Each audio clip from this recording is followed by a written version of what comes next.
দিচ্ছি চাল কুমড়া, সোমবারে দিয়ে দিলাম কালো জিরা।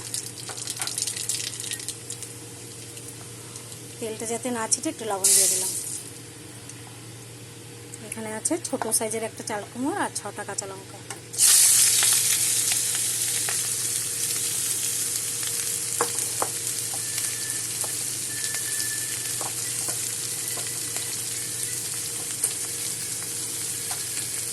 এখন দেবো দেখুন লবণ, দিয়ে লবণ,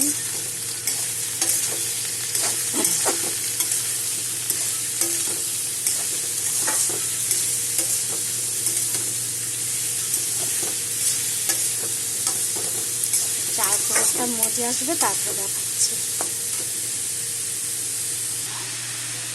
আমার চাল কুমড়ো নরম হয়ে গেছে। এখন দিয়ে দিব হলুদ, দিয়ে দিলাম হলুদ আর দিলাম রসুন। রসুন দিয়ে আজকে চাল কুমড়ো, তারপরে দিব চিনি। এরকম করে রান্না করে খেয়ে দেখো, খেতে খুব টেস্ট হবে। সবসময় একরকম রান্না ভালো লাগে না আমার। এখন দিয়ে দিব টেস্টের জন্য আধা চামচ চিনি।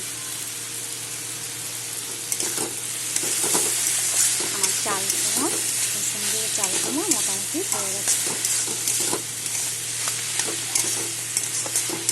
দেখতেও সুন্দর হয়েছে, খেতেও খুবই ভালো হয়।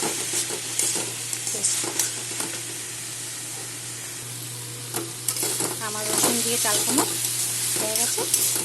তোমরা এরকম করে বানিয়ে খাবে, বলবে ভালো হয়েছে।